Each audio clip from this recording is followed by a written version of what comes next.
Okay, magandang hapon po mamaya, magandang umaga pa ngayon.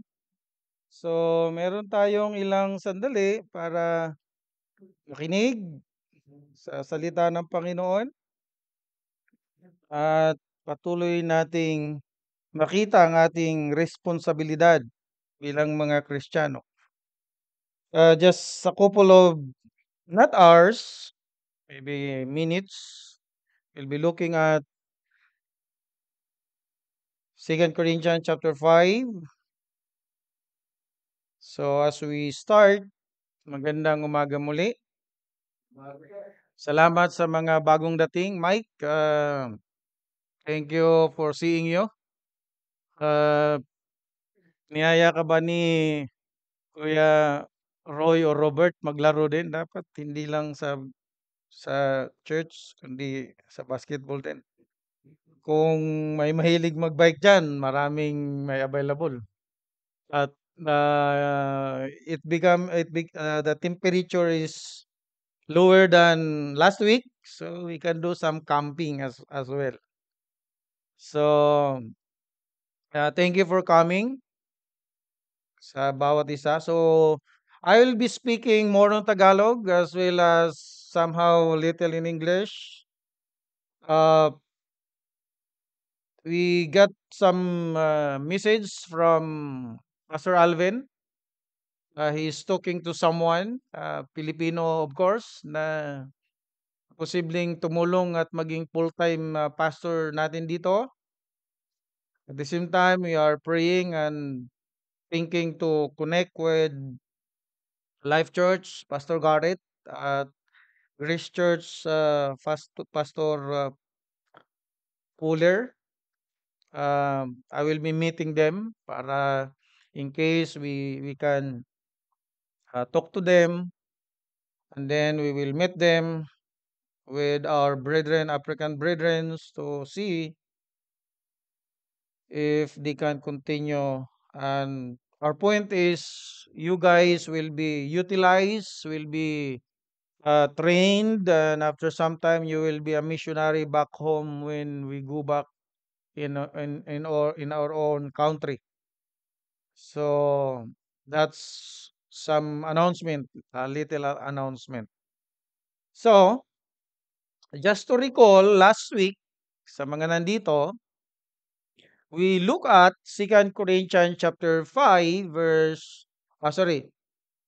Corinthians chapter 9 verse 1 to 27. If you still remember, I share my simple notes or points sa ating WhatsApp group, and I hope you keep on looking at. I like the song we sang a while ago na kinumpos ni John Newton. Ano nga yung title nun na Kuya ah, Rome? I asked the Lord that I might grow. We are all the same. Katulad din tayo ni Newton. Jonathan, Jonathan Newton, we are suffering. We are struggling in every aspect of our life. That's why we ask the Lord that we may grow. I hope you do. I hope na it is a priority for us, everyone. If not, then we miss the point. So I like the song. This is our heart cry. This is what we keep on asking. And by God's grace, He is doing that.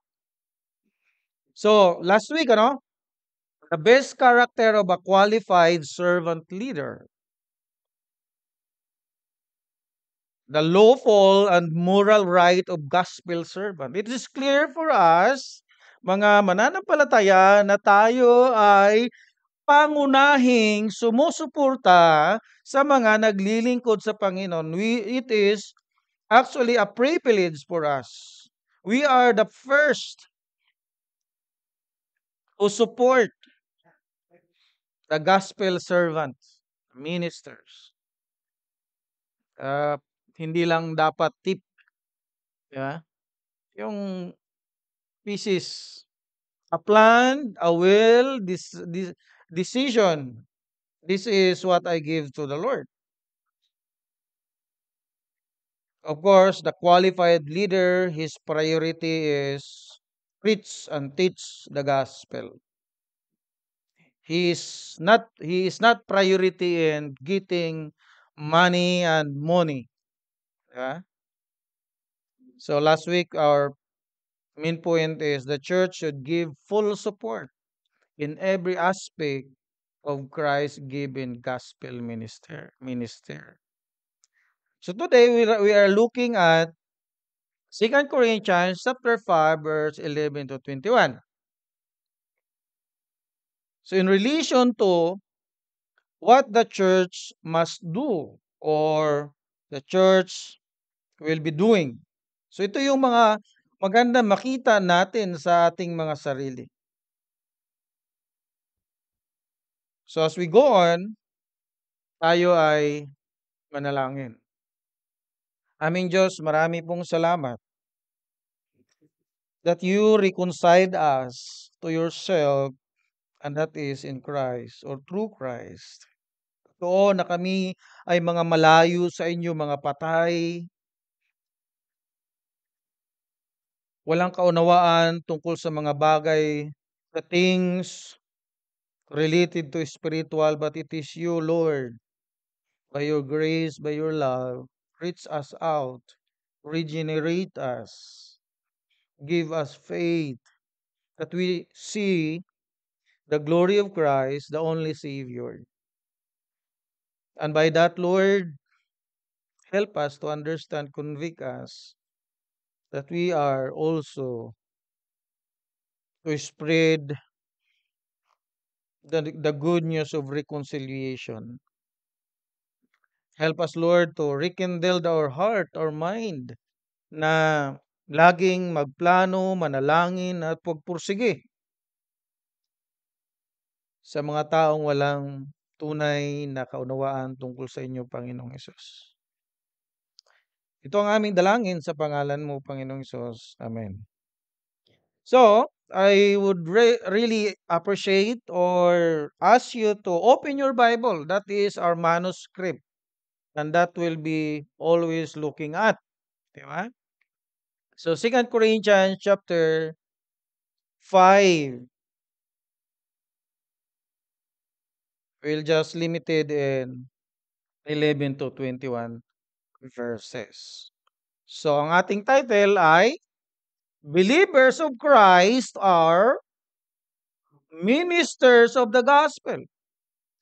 Totoo na mayroong pangunahing pastor or there is a pastor like us, we are actually doing the ministry of spreading the gospel. But you believers, we believers are what? We are also somehow ministers. Tayo rin ay nagsasabi ng mabuting balita sa kahit kanino pa man. Yun yung ating title. So, ang pinaka-wood or main point is, believers are destined to reconcile and also destined to reconcile others to Christ. Of course, we are vocal na mga sovereignly, we are elected, destined to be reconciled. Di ba? At dahil dyan, nakadestino rin tayo, we are also destined to reconcile others. God is working through us in proclaiming the gospel. The gospel is centered only in Christ.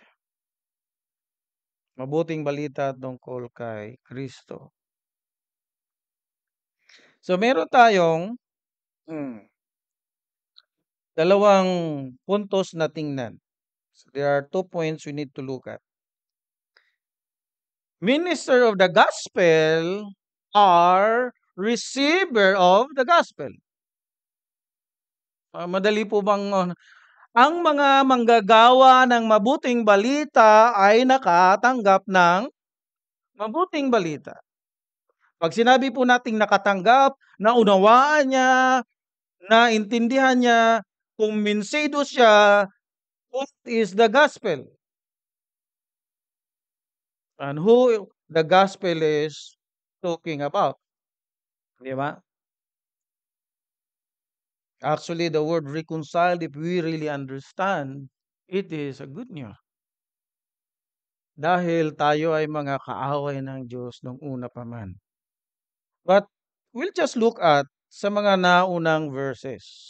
Actually, yung verses 1 to um 10 is like prelude sa gustong sabihin ni Paul that we need to be an ambassador. We need to preach. We need to live out. We need to tell the gospel to our friends, to our loved ones, to anyone. So yun yung unang maganda natin makita. Verse 1 to 4, sinasabi ni Paul na while he is hardworking minister of the gospel, it is clear for him that while he is on this earth, his body is becoming weak. Temporarily, he will be dead after some time. Diba? For we know that if the tent that is our earthly home is destroyed, we have a building from God, a house not made with hands, eternal in heavens. For in this tent we groan, longing to put on our heavenly dwelling. If indeed by putting it on we may not be found naked. For while we are still in this tent, we groan, being burdened, not that we would uh, not that we would be unclothed, but that we would be further clothed, so that what is mortal may be swallowed up by life. Verse 5. He who has prepared us for us this very thing is God, who has given us the Spirit as a guarantee. So Paul is saying, yep, we will be weak. This is just a temporary home for us. There is a home, a tent that built by God. Di ba? Maalala pa natin yung John chapter 14 verse 1 to 3. Let not your heart be troubled. Believe in me. Believe in God. Believe also in me. In my Father's house there are so many mansions. Di ba? I will go and prepare and I will come again and I will take you that wherever I am, you will be there as well. So wala nang separation. So this is Paul is saying. So guys, this is what we have in the Lord. This is what you have. So don't worry about so many things. Just go in the ministry of the gospel. Actually, if you will go back in chapter 4, maganda tong sinabi ni Paul in verse 14 to 18. Sabi niya rito, I'll read it from 14. Knowing that he who raised the Lord Jesus will raise us also with Jesus and bring us with you into His presence. So yun yung mabuting balita na ang Diyos ay bubuhayin ang mga mananampalataya sa kanyang bugtong nanak. 15. For it is for it is all for your sake, so that as grace extends to more and more people, it may increase thanksgiving to the glory of God. So we do not lose heart, though our outer self is wasting away, our inner self is being renewed day by day. For this light momentary afflictions, preparing for us an eternal weight of glory beyond all comparison. As we look not the things that are seen, but the things that are unseen, for the things that are seen are transient, but the things that are unseen are eternal. So Paul is saying, guys, believers, there are a lot of afflictions. There are a lot of hardship, but be ready because you are already reconciled, because you are a believer. Your hope is in God, and that is in Christ.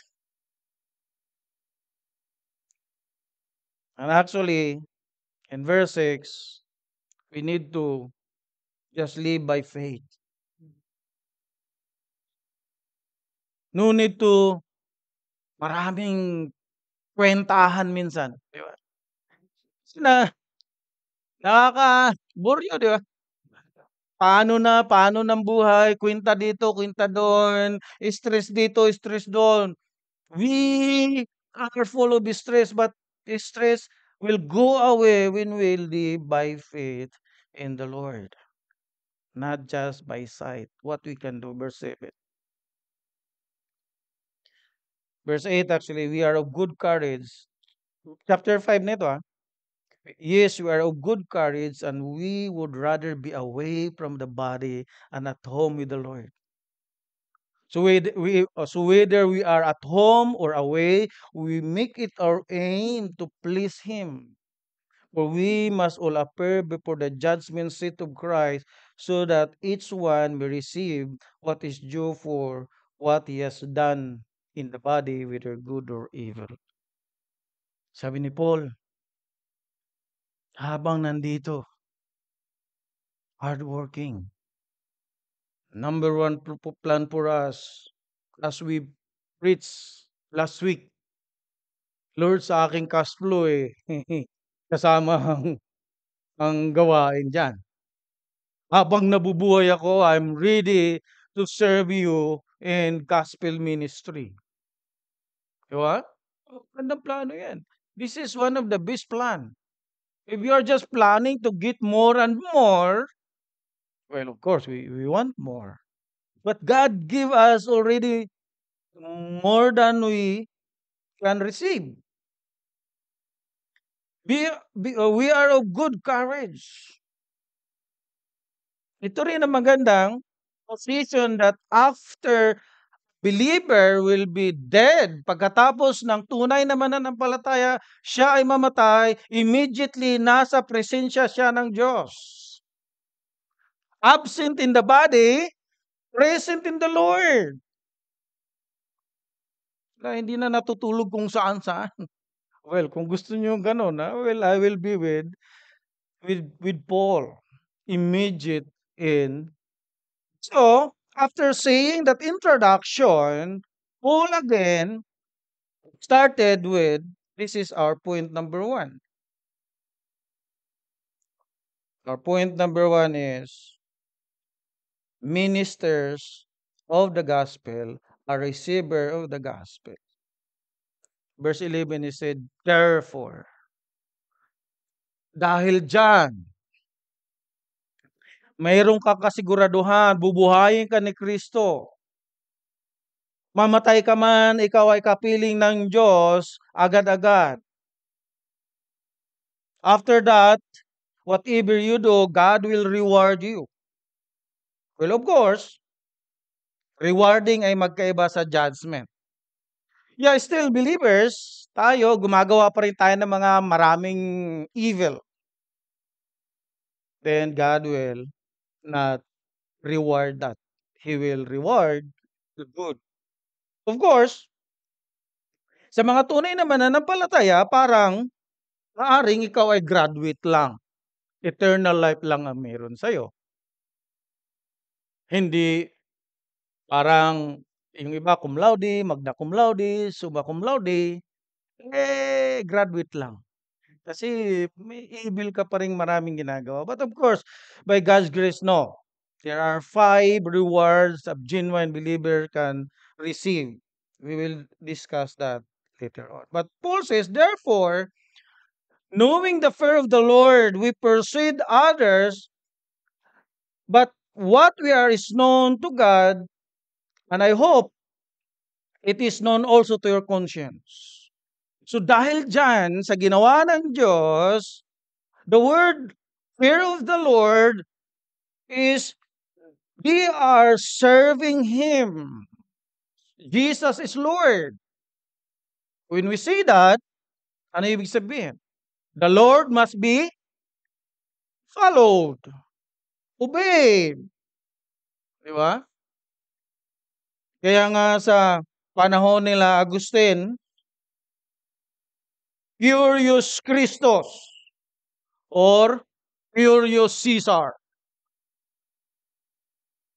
Caesar is Lord or Jesus is Lord? Pag sinabi mong Jesus is Lord, Kuya Ili, handa ka ng mamatay.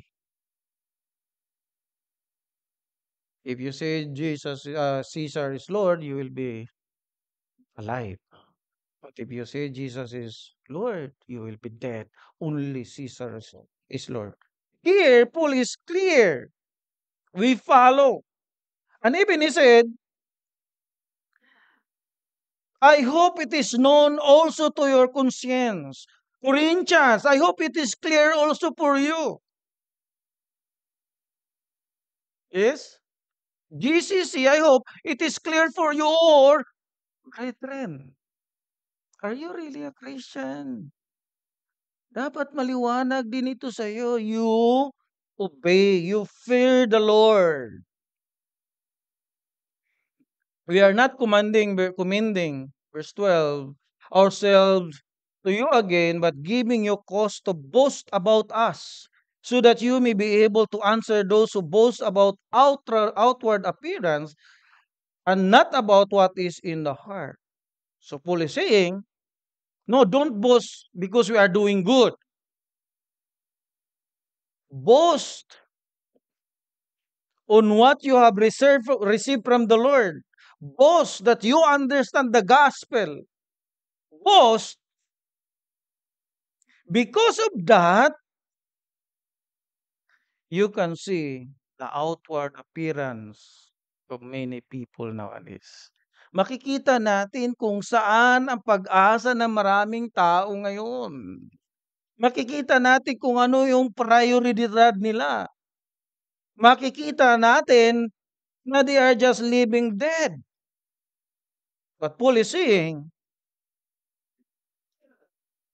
that you may be able to answer those who boast about outward appearance and not what is in the heart. We should have that kind of grace. We should have that kind of love. Lord, how can I share the gospel to this? Ria and Phoebe and Michelle. Yeah?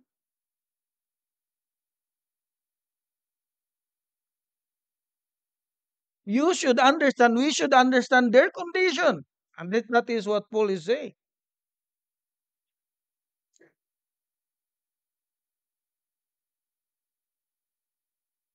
Hindi po, ito yung misconception ng marami, na I need just to be good, to be generous, to be loving, to be kind, to be gracious, so they will see that my good works and glorify the Lord. Well, tika lang. That's good, pero we need to speak. We need to tell. Hindi pwede yung... Verse 13, if we are beside ourselves, it is for you, it is for God. And if we are out of your mind, it is for you. So Paul is saying, actually, kapag hindi na kami talaga on ourselves, we are always with the Lord, we are keep on ministering sa inyo. Let us just look at 1 Corinthians chapter 1 verse 31. Sa isang comment ni Paul sa kanyang pagsulat sa Corinthians. Verse 31, chapter 1, sabi rito, so that as it is written, let the one who boasts boast in the Lord. So Paul is saying, yun yung magandang ginagawa ng mga mananampalatayang tulad natin. We are not boasting, bragging sa mga leaders, where of course we admire, pero we always boast in the Lord because He is the one who saved us. In 2 Corinthians chapter 1 verse 14, it says, just as you did partially understand us, that on the day of the Lord Jesus will boast of us as we will boast on you. So Paul is boasting. Paul is proud that he does. Ginawa niya, kanyang magagawa. It is because of the Lord. At yun ang kanyang pwede may pagmalaki, Lord, this is because of you. And this is the fruit. 14. For the love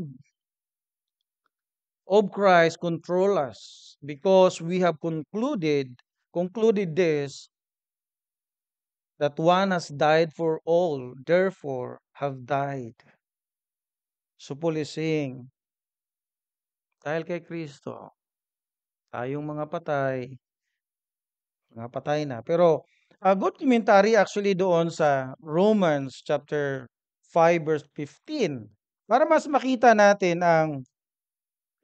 ang mas maliwanag na sinabi ni Paul sa 15 ng Romans chapter 5. It says, um, but the free gift is not like the trespass. For if many died through one man's trespass, much more have the grace of God and the free gift by grace of that one man, Jesus Christ, abound for many. So dahil sa isang namatay, maraming namatay, ngunit ang lahat ay mabubuhay. So this is what Paul is saying. He lived for Christ. And we, as believers, will do the same. In 15, actually, he said, and he died for all, that those who live might no longer live for themselves, but for him who for their sake died and was raised.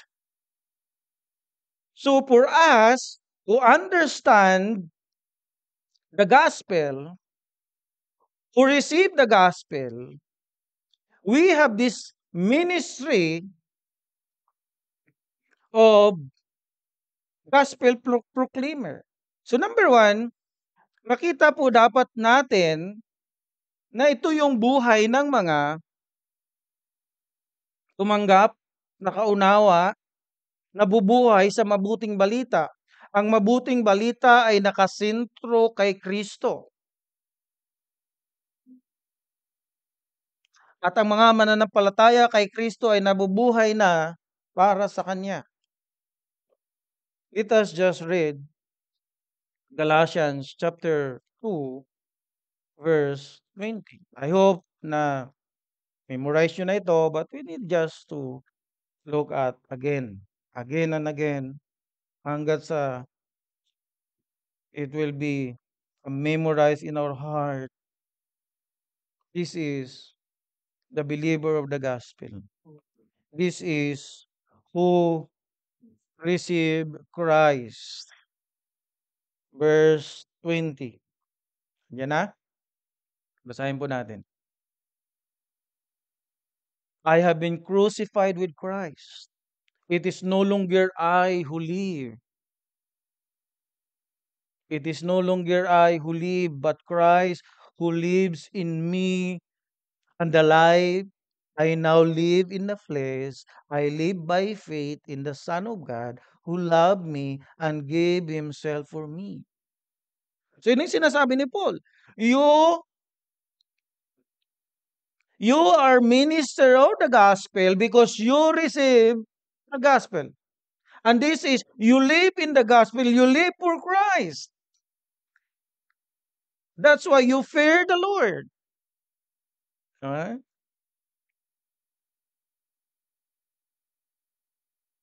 Napakaganda ng sumarya na ginawa ni Apostle Paul sa Galatians chapter 2 verse 20.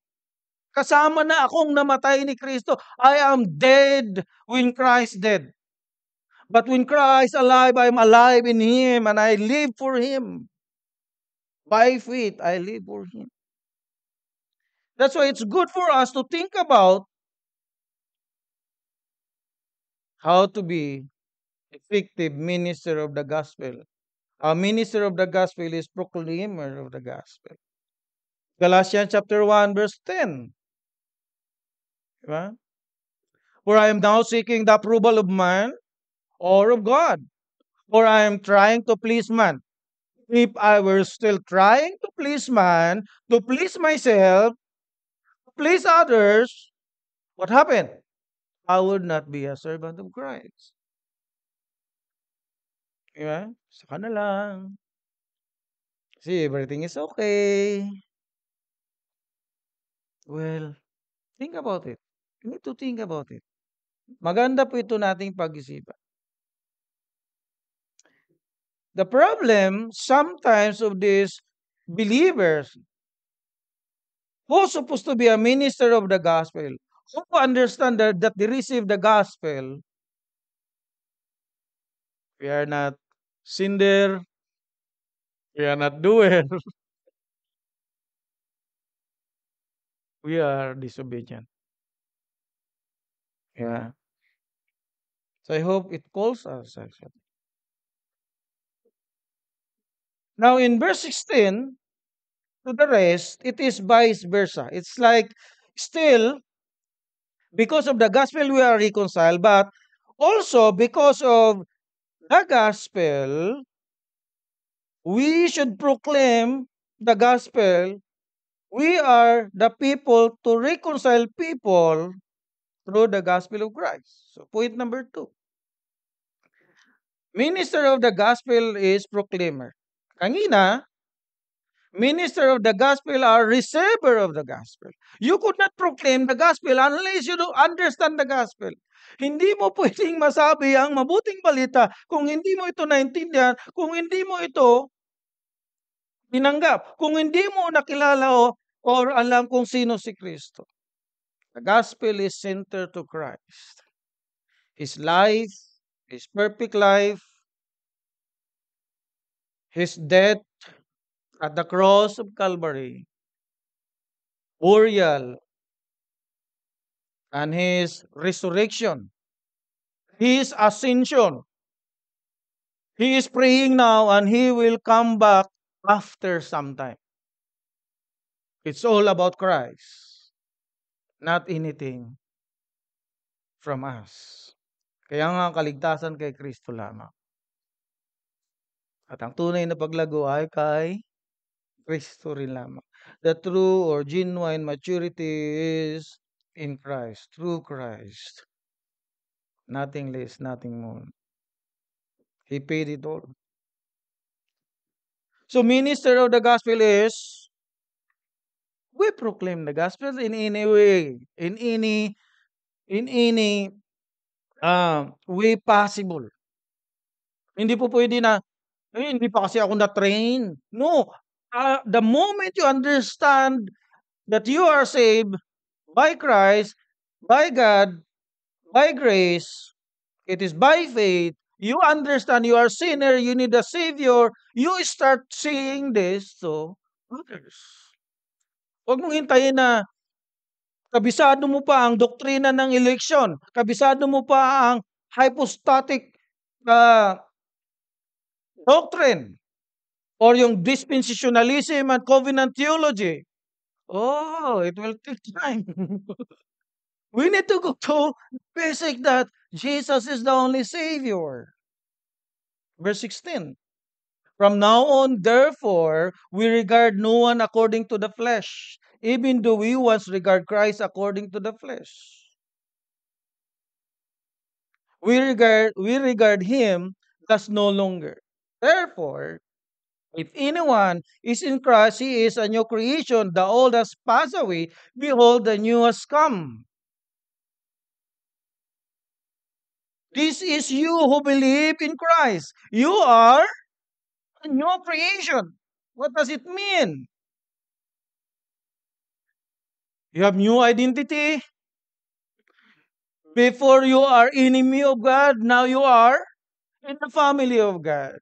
You are not a friend of God, you are a friend of God. You are not in God's provision, you are in God's provision.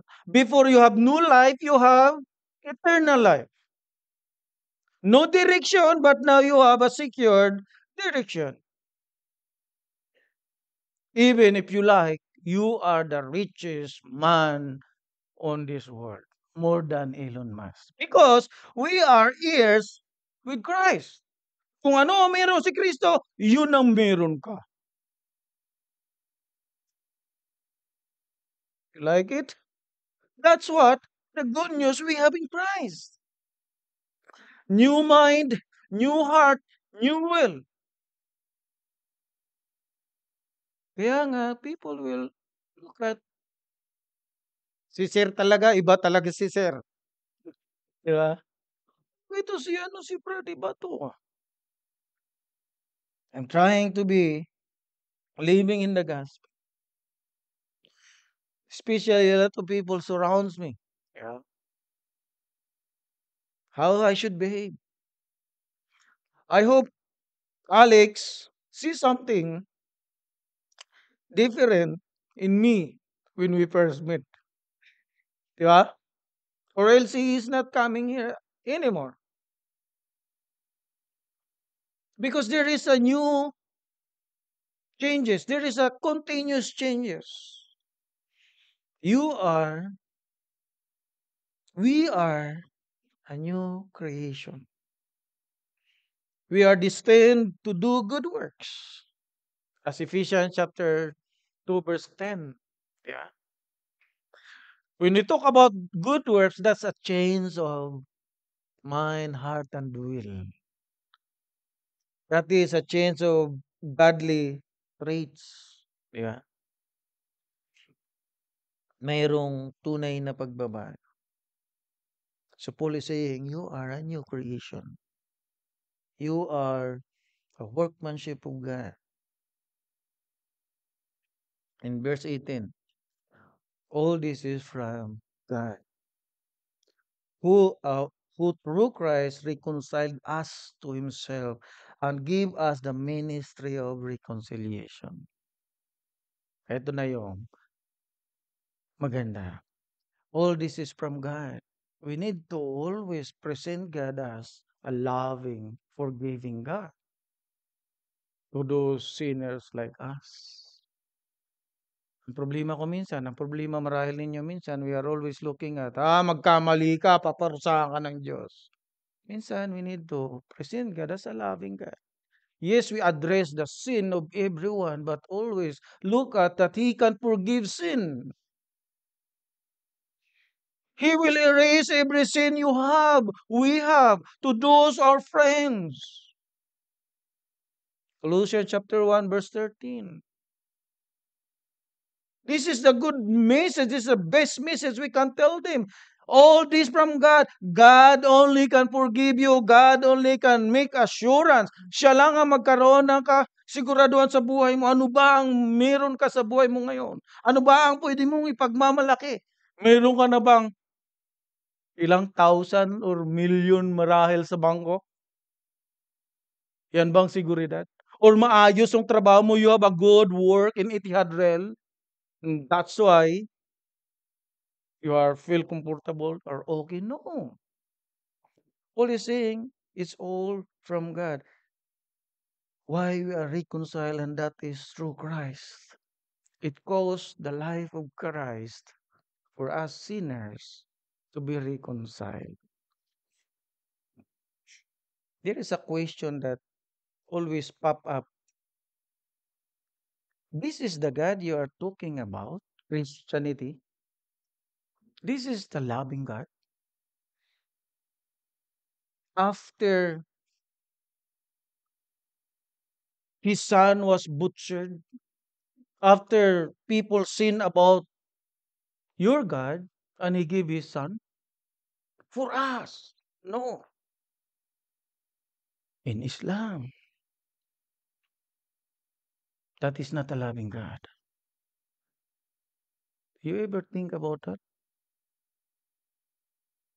You're a father, someone rape your son or daughter, and again you pay for him, but they will be saved. What kind of God is that? But that is the God we have. Because only God can pay us. That's the pinnacle of God's love. We violate Him. Tayo ay nag-violate sa kanyang justice system. We violate in His justice system. And because of His love, He proved that His love can substitute the penalty of justice system that He can give His Son. And that's the most loving way, and that is only Christ can do that. Any other God, they are not able to do that because they are fake God. The problem is we have a legal problem, forensic. But we are reconciled in Christ through Christ to Himself. A while ago, I said that you are the wealthiest man. Yes, because you are in God, in Christ, Paul says in Colossians. You have everything in God. And the next phrase is, and give us the ministry of reconciliation. We are now able to say, actually in Jude, is not someone's. Jude said, it's not save some. So Jude is saying that we are not the Savior, but God can use us like Mr. Who? Harper in Titanic. Even his dying hour, able to save some, to spread the gospel. That is Christ. Counting their trespasses against them. The word to himself, not counting their trespasses against them, and trusting to us the message of reconciliation. That's why we keep on talking about God's love, God's grace, mercy. Despite of sin, He can forgive us, forgive others. Sin that brings death, mayroon ng kasiguraduhan. Alam niyo ba ang latest na balita? Isa sa mga bilyonaryo sa mundo, namatay kailan lang, si Tata sa India. Everyone is groaning. Everyone is somehow crying. Philanthropist. Pero the question is where he is now. What about you? Ikaw kaya? Paano kung magpalipad na ng mga missile ang Iran papunta rito? If Iranians will send ballistic missiles to Saudi, UAE, Kuwait, that's what they keep on saying. When Israel will attack us, which they are preparing, we will attack these countries. Why? Because America is getting oil from this country nowadays. So what about if it happens? Sigurado ka na ba sa buhay mo? Well, hindi po tayo sa nananakot, pero it happens. It's happening. But this is the good news. God reconciled people to Himself. Think about this. Verse 20, therefore we are ambassador for Christ. We need to take that literally. Ako ay ambahador na ni Kristo representing Christ. Wherever am I? You know that if there is something wrong with us, Filipinos, especially, or Nigerians, Ghanaians as well as Uganda, if there's something wrong here, the very place we can go and it is our place is our embassy that considered as Philippines territory. No one can catch us there if we are there. We are ambassadors of Christ. No one can touch us. We are under His command here. We need to think about this. We need to act as ambassador of Christ. God making His appeal through us. Ang kanyang appeal, ang kanyang pangungusap sa mga maraming makasalanan is through us. That's why we need to talk. We need to speak. We need to look for an opportunity to whom we can share the gospel. And Paul says, we implore you on behalf of Christ. I am asking you in behalf of our Lord Christ, be reconciled to God. Well, of course, Paul is saying also, probably, sa mga taga-Corinthians na mga hindi pa mananampalataya, be reconciled. The message of the gospel is simple, as Peter said. This is Jesus whom you killed. This is Jesus who can save yourself. This is the Messiah. You are sinners. This is the one who can save you. Siya lang, hindi ang mabubuting gawa, hindi yung pagsanib sa kung ano-anong iglesyang tulad nito, kundi kay Kristo lang. Be reconciled. If you are still not sure, kung ikaw ay hindi rin sigurado pa sa iyong buhay, Kristo ang may kasiguraduhan. Tingnan mo ang iyong sarili ngayon. Huwag kang manangan sa meron ka. Ayan ang magdadala sa iyo sa kapahamakan. Manangan ka of what Jesus said. Be reconciled. Repent. Look at yourselves, what you are doing. Are you sure of yourselves? If not, this is the best option. Repent and believe Christ. He is the only Savior. But for us, believer, we should be encouraged. I like the statement of Brother Robert. Magsisimula na nga ako ngayon. Dahil dati ginagawa ko naman ito. Well, jokingly, I said, ikaw lang. Nung hindi na ako ministry ng proclamation of the gospel eh. Or tayo eh. Well, skip ko rin na gana, ikaw lang. Pero yes, I am convicted as well.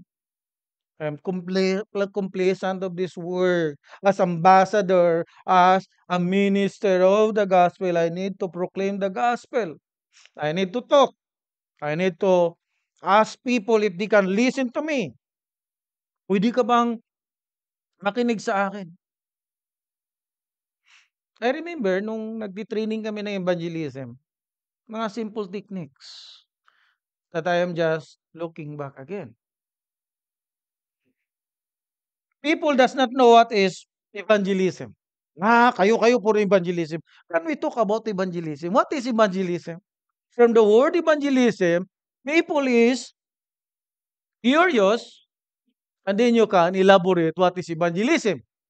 Evangelism is from the word evangel. Evangel is a Latin word. Ibig sabihin na good news or gospel. From Hebrew word, euangelion or eugelion, which we can have the word eulogy. Good words. Good words about Christ, about Him. That's why people also called evangelical. Those people who live or believe and live the evangel. Good news. See, we present already the gospel in a simple way. Maybe someone, when you buy something, problema dito po wala ng kaskas na lagi 'no. In Philippines, when you bought something and the tindera, "Uy, ate sobra po yung sukle." Ah, then when yun say sobra ang sukle, "Ate hindi ko po kasi magawang kunin ng sobra kasi ambassador po ako ni Kristo." And they will be curious, "Ibang ambassador 'to, ah, yung kilala ko ambassador iba." I think I have a good proof that I can believe this guy. So I mean, that's the way we need to be thinking about a simple, effective witness about the gospel. Verse 20. Therefore, we are ambassador of Christ, God making his appeal through us. We implore you on behalf of Christ, be reconciled to God. Our message is to call people, not just to show our being good and kind. We tell, we say, we elaborate the gospel. 21. For our sake, he made him to be sin, who knew no sin. Jesus knew no sin. Jesus never think about sin of doing. He is a perfect man. He is the incarnate God. He becomes sin because of your sin. Siya ay namatay sa krus ng Kalbaryo, tinuring na makasalanan dahil sa iyong kasalanan, sa aking kasalanan. Matthew chapter 1 verse 21 or start from 18, it says, He came on this world to save people from their sin. May sin ka ba? I have a lot. Even I commit sin. I beg to the Lord, Lord, I could not live in sin. But still I do. But we praise the Lord because it says here, for our sake, He made Him sin, who knew no sin, so that in Him, in Christ, we might become righteousness of God. Tayo'y naging matuwid dahil kay Kristo matuwid tayo, tiningnan ng Diyos. We are righteous in the sight of God like Abraham in Genesis chapter 15 or 15 verse 6. God counted Abraham as righteous when he have faith in God.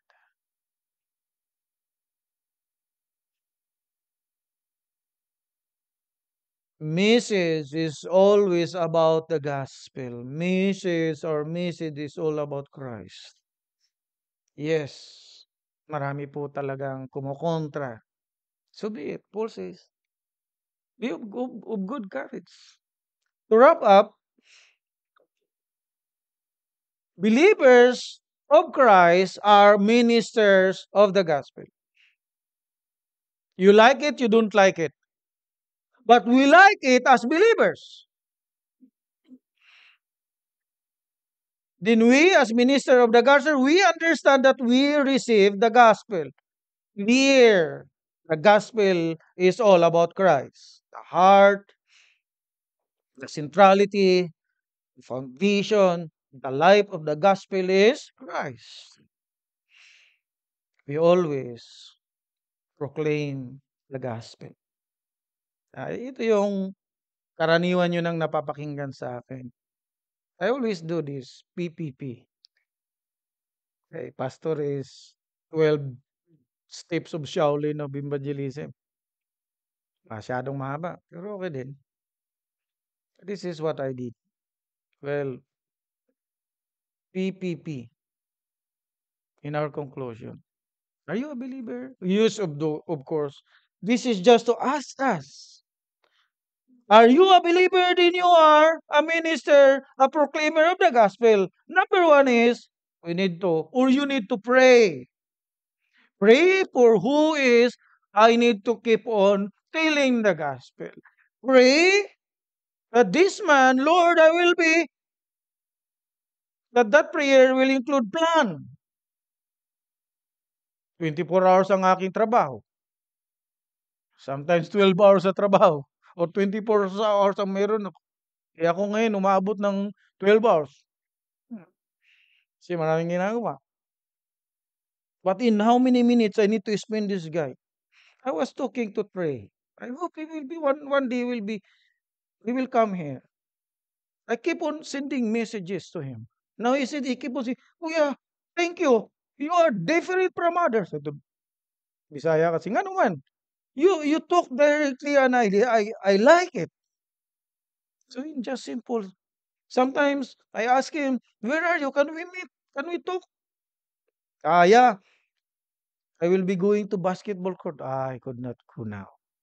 When we are in basketball, we keep on just talking, talking. So pray and plan, and I keep on pursuing him. Planning is little bit variant. Sometimes you need your 5 minutes only just to use your social media, just to keep on praying and pursuing. I praise the Lord sa mga taong patuloy mayroong pananalangin, pagpaplano at pagpupursige. Evangelism or proclamation of the gospel is not just a seasonal thing. It is not just one day schedule, 2 days, or 1 year plan. It is a lifestyle, a lifestyle of a genuine believer. We need to invest this, our time, treasure, and talent. We need to be determined, intentional, not only in prayer, not only in plan, but of course, in our pursuit. Start in your children in evangelism. Start with your loved ones. Our friend, he said, the best to start with is in your friend. Kapag nakakuha ka na ng, alam mo na mayroon na kayong magandang rapport, nakikinig na siya. Alam niya na kung sino ka. You start with that. Build a friend. Actually, I'm trying.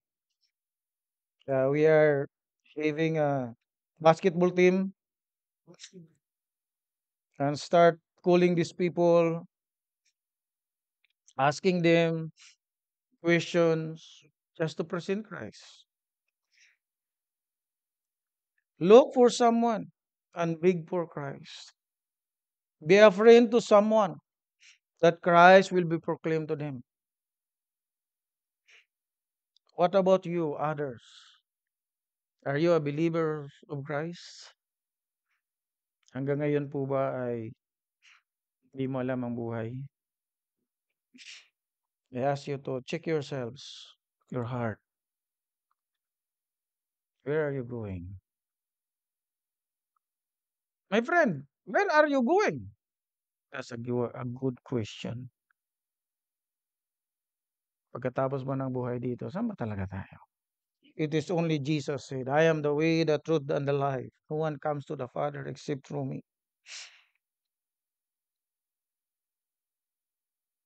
Only in Christ there is security and assurance of our future.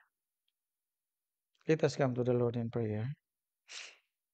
Our Father and our God, yes, we will not take this as in emotion only, but this is a challenge for us.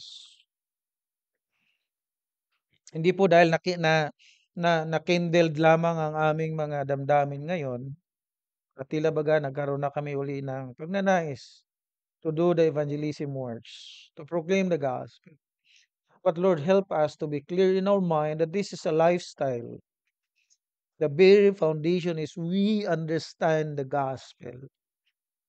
We know that the hope of these sinful people is only you, Jesus.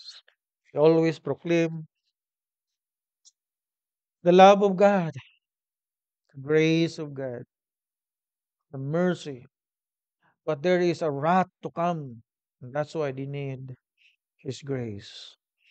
And that is in Christ. Lord, sa mga kaibigan naming sinasabihan, we pray for them. Sa mga nagnanais na gawin ito, we pray for them. And Lord, for us, bring us that we can see ourselves like Paul, whatever affliction, he is being encouraged, he is being renewed innerly. Salamat ng marami dalangin ito namin sa pangalan mo, Panginoon Yesus.